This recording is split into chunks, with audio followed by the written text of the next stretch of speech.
Hey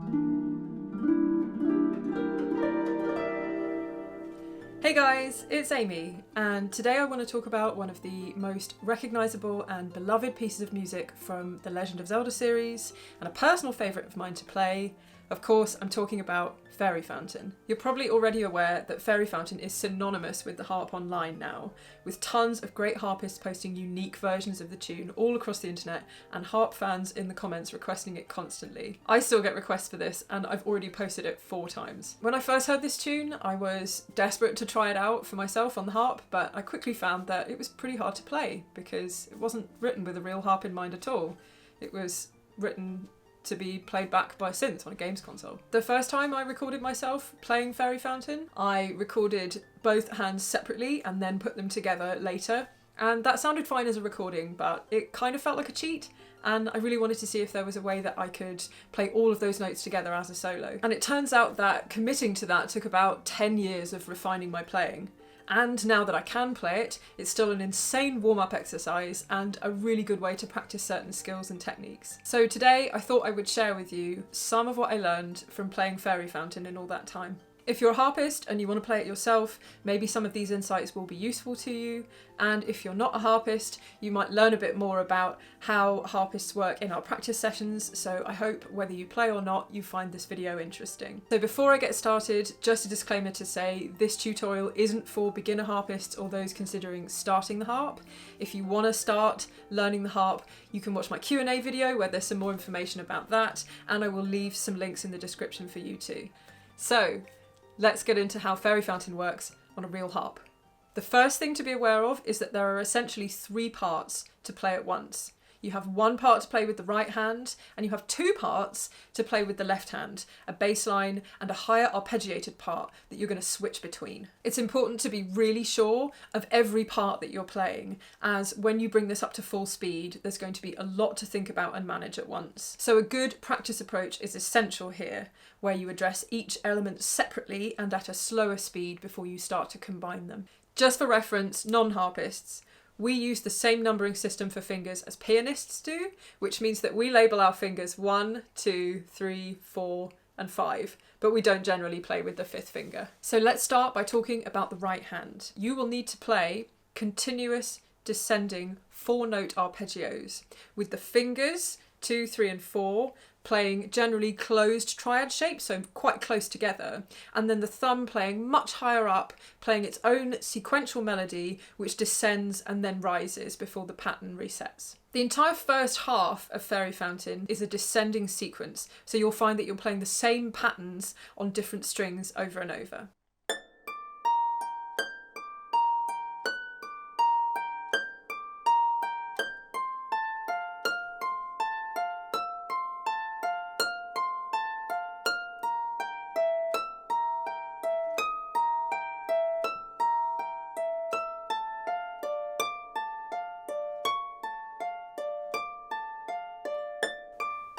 In the second half, you may find you need to reach further with your thumb at times, or stagger the placement of the fingers into smaller subgroups so that you can stay comfortable at all times. Some wrist rotation can be helpful here to keep your hand relaxed, but too much will make it harder for you to play the notes evenly, so try and keep the centre of gravity in the middle of your hand, even if you're tilting your wrists a little bit at either end. At certain points, you'll need to make leap of faith jumps, where all of your fingers have come off the strings and you need to re-prepare a new group quickly. If you know the feel of these shapes, you can get your fingers to make that shape in the air before placing them on the strings, and that way, with practice, you won't need to look at your hand in order to place those shapes. For some of these shapes, I personally like to either think about just reaching for the top note on the thumb, or reaching for the top note plus 2 and 3, and then adding the 4th just on afterwards.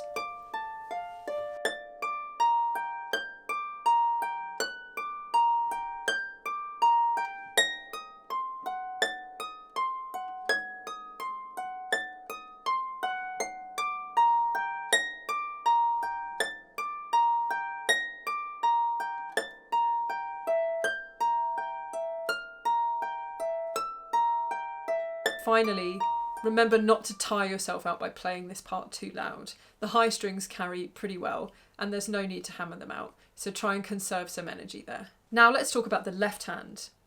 The left hand plays two parts which you switch between throughout. I recommend trying to play the upper part without the bass notes to begin with.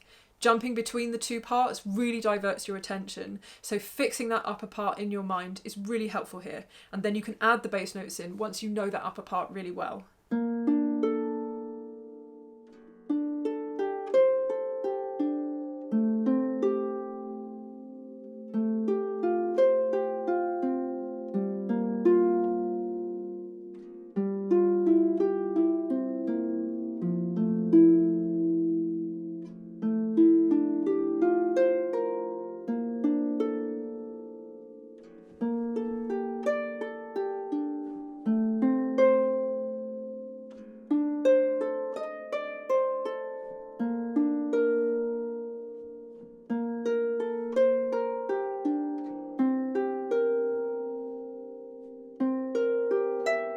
When you do add the bass notes in, you've got to start making more leap of faith jumps, and they cover a big distance, so you'll really start to see the value of learning that upper part in advance. You can use the fourth finger to make the jump from the bass note cost you less distance and physical effort, and you can use the third finger to play the first note of each upper arpeggio shape.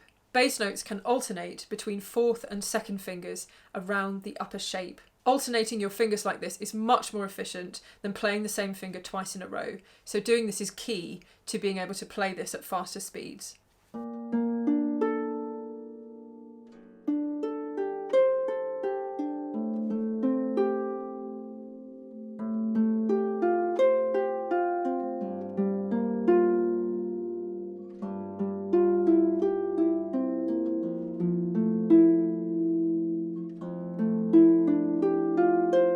If you want to have the cleanest bass line possible, you can try damping the bass notes every bar, especially in spots where the new bass note is higher than the old one.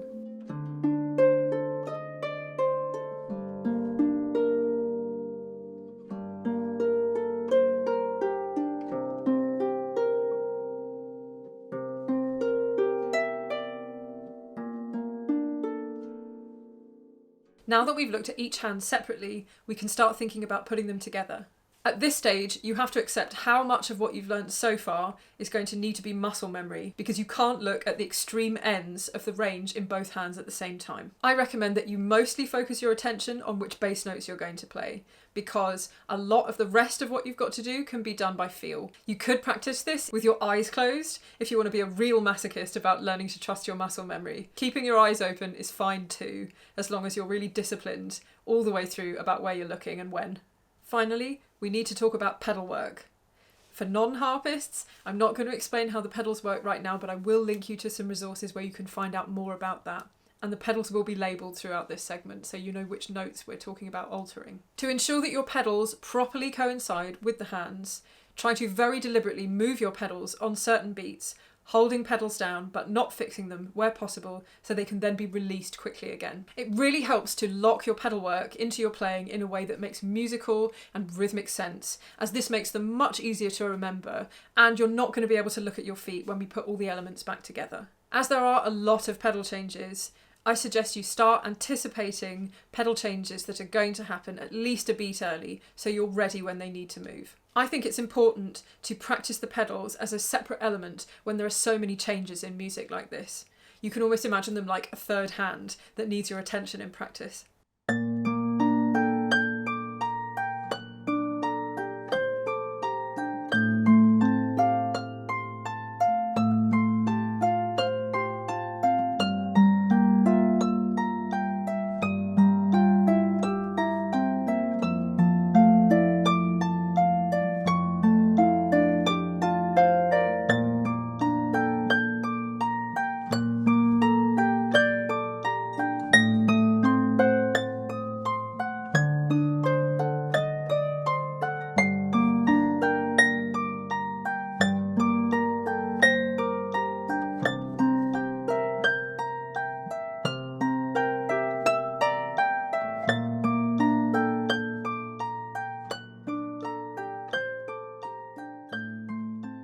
For lever harpists, you'll need to employ a similar rhythmic approach to lever changes if you want to play Harp 1 of my duet version. I've made a separate little video about this that you can check out on my Patreon if you want to know more.